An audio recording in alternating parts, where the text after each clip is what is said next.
तो अगला वाद हमें इलेक्ट्रिसिटी बोर्ड राजस्थान बनाम मोहनलाल का मिलता है। Electricity board Rajasthan versus state of Rajasthan.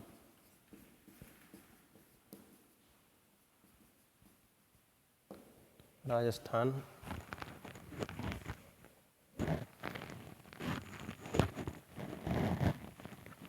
1967 का जो वाद है, इसमें इलेक्ट्रिसिटी बोर्ड को जो है electricity supply act, electricity supply act 1948 के अंतर्गत इलेक्ट्रिसिटी बोर्ड को इस्टेब्लिश्ड किया गया था। अर्थात इलेक्ट्रिसिटी बोर्ड को एक स्टैट्यूट्स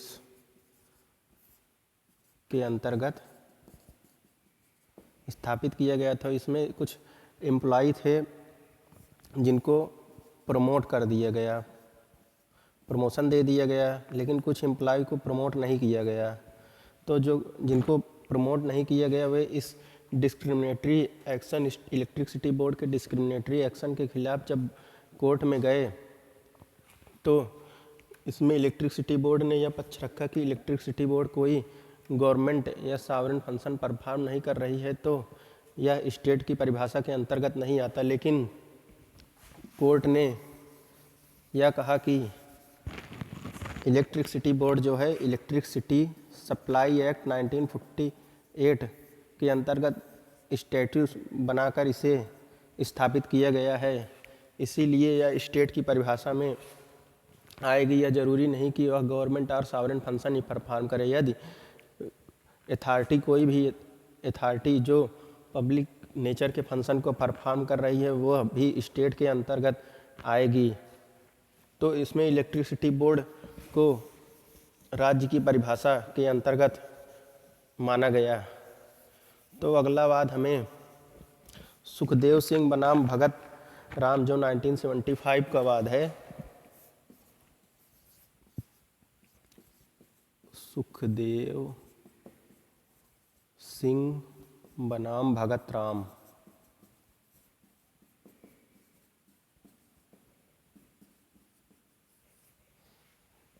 नाइनटीन 1975 का वाद है। इसमें यह कहा गया कि कॉमर्शियल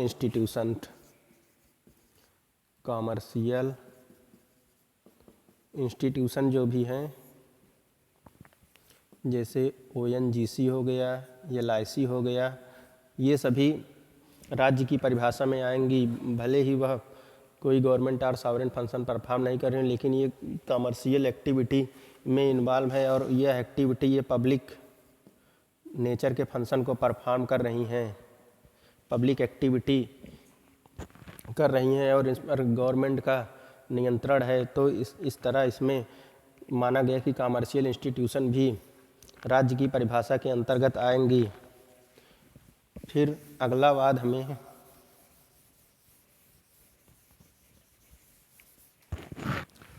RD सेट्टी बनाम द इंटरनेशनल एयरपोर्ट अथॉरिटी जो 1979 का वाद था।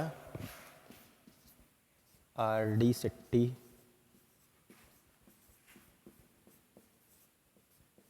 Versus the International Airport authority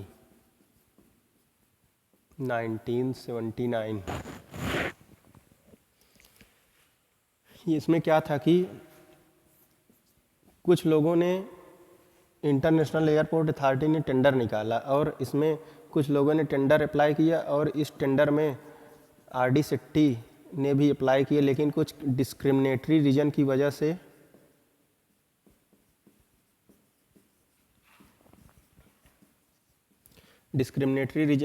से इनके टेंडर को कैंसिल कर दिया गया, रिजेक्ट कर दिया गया। तो इन्होंने इस एयरपोर्ट अथॉरिटी के एक्शन के खिलाफ स्टेट कोर्ट में इन्होंने वाद दायर किया। तो कोर्ट ने यह देखा कि एयरपोर्ट अथॉरिटी जो है इसे एयरपोर्ट अथॉरिटी एक्ट 1971 के अंतर्गत इस्टेब्लिश्ड किया गया है और इस पर गवर्नमेंट का इफेक्टिव कंट्रोल है। इसके चेयरमैन को मेंबर आदि को सेंट्रल गवर्नमेंट के द्वारा अपॉइंट किए जा रहे थे और इसके जो फाइनेंशियल रिसोर्स था वो भी स्टेट गवर्नमेंट से प्राप्त हो रहे थे। तो इसको यह माना गया कि वे स्टेट की परिभाषा के अंतर्गत इंटरनेशनल एयरपोर्ट अथॉरिटी को रखा गया। तो इसमें जस्टिस पी एन भगवती ने 5 पॉइंट प्रिंसिपल लेट डाउन किए। जस्टिस पी एन भगवती ने 5 पॉइंट प्रिंसिपल लेट डाउन किए।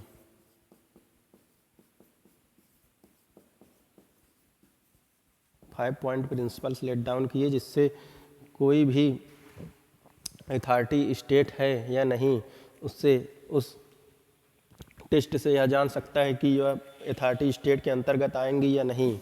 तो उसमें 5 पॉइंट कौन कौन से थे? तो इसमें पहला पॉइंट यह था कि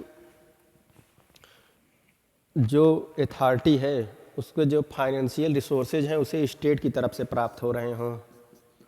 फाइनेंशियल रिसोर्स जो है अथॉरिटी का उसे स्टेट की तरफ से प्राप्त हो रहे हैं उस अथॉरिटी को। मतलब स्टेट ही मेन बॉडी है जो उसे आर्थिक मदद कर रही है उस अथॉरिटी को चलाने के लिए। फाइनेंशियल रिसोर्स स्टेट से ही प्राप्त हो रहे हैं।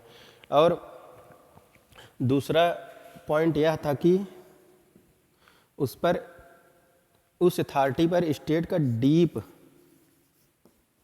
एंड परवेजिव कंट्रोल होना चाहिए। परवेजिव कंट्रोल हो अर्थात स्टेट का व्यापक नियंत्रण हो इस अथॉरिटी पर। और तीसरा पॉइंट इसमें यह कहा गया कि वह अथॉरिटी जो है मोनोपोली स्टेटस दिया गया हो अर्थात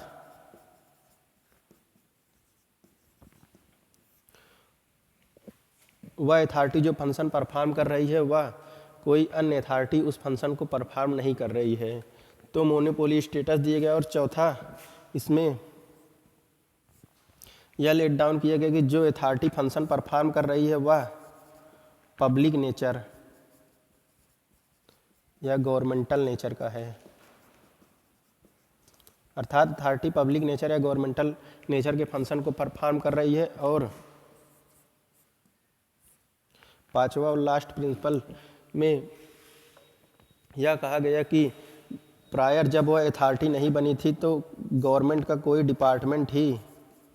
डिपार्टमेंट ऑफ गवर्नमेंट ही उस अथॉरिटी को फंक्शन को परफॉर्म कर रहा था। अर्थात जब वह अथॉरिटी क्रिएट नहीं हुई थी तो उसके पहले गवर्नमेंट का कोई डिपार्टमेंट ही उस फंक्शन को परफॉर्म कर रहा था। इन 5 टेस्ट से हम यह समझ सकते हैं कि कोई अथॉरिटी स्टेट के अंतर्गत आएगी या नहीं। यह कोई कंक्लूसिव टेस्ट नहीं है लेकिन इससे हमें यह अंदाज़ा लग जाएगा कि ये अथॉरिटी स्टेट के अंतर्गत आएगी। तो अगला वाद जो है सोम Prakash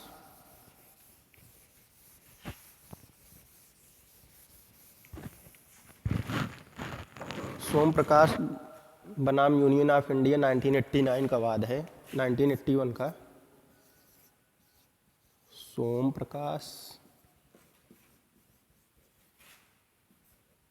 Prakash versus union of India 1981 का वाद है।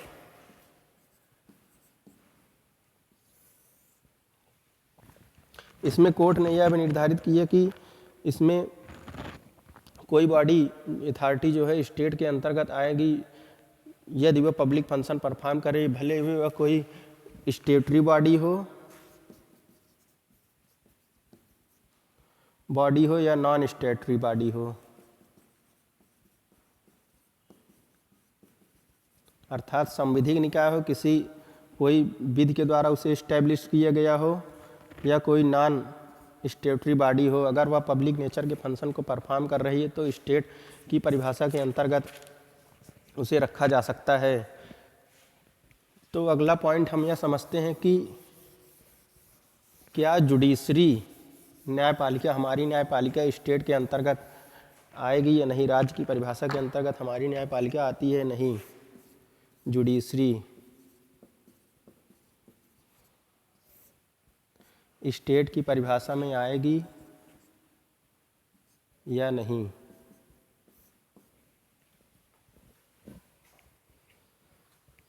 सर्वप्रथम विवाद इसमें हमें नरेश मीरजाकर बनाम स्टेट ऑफ महाराष्ट्र का वाद मिलता है, जिसमें सबसे पहले यह प्रश्न उठा कि क्या न्यायपालिका भी स्टेट के अंतर्गत आएगी या नहीं।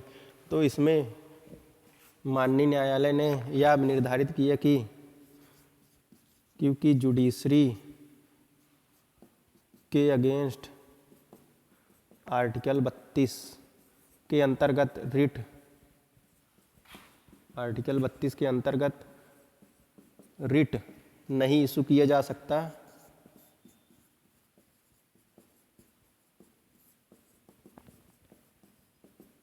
इसीलिए यह राज्य की परिभाषा में नहीं आएगी। तो इसमें यह माना गया कि नरेश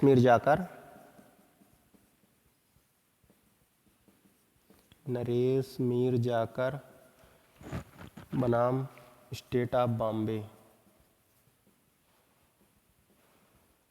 बॉम्बे के बाद में यह कहा गया कि जुडिशरी जो है स्टेट के अंतर्गत नहीं आएगी। फिर दूसरा वाद हमें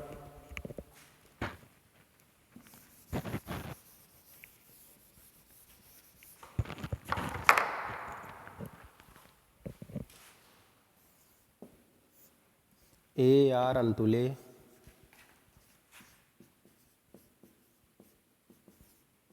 वर्सेज RS नायक।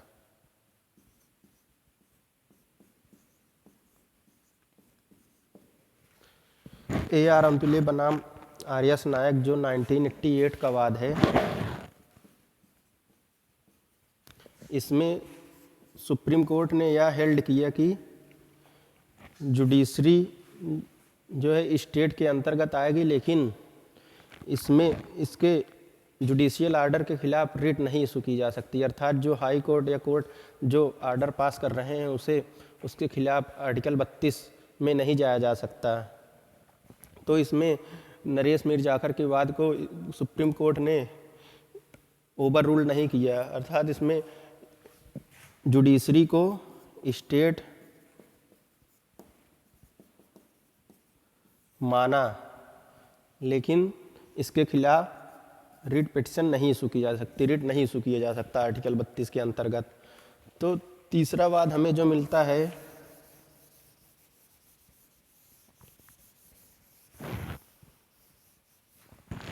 तीसरा वाद रिजू प्रसाद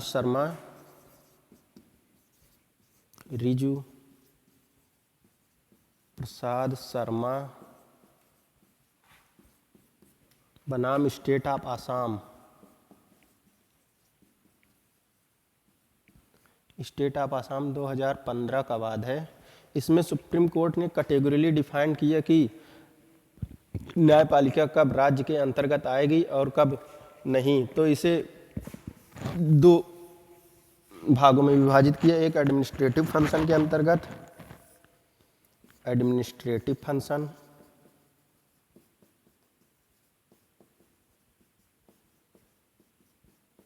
और दूसरा जुडिशियल फंक्शन।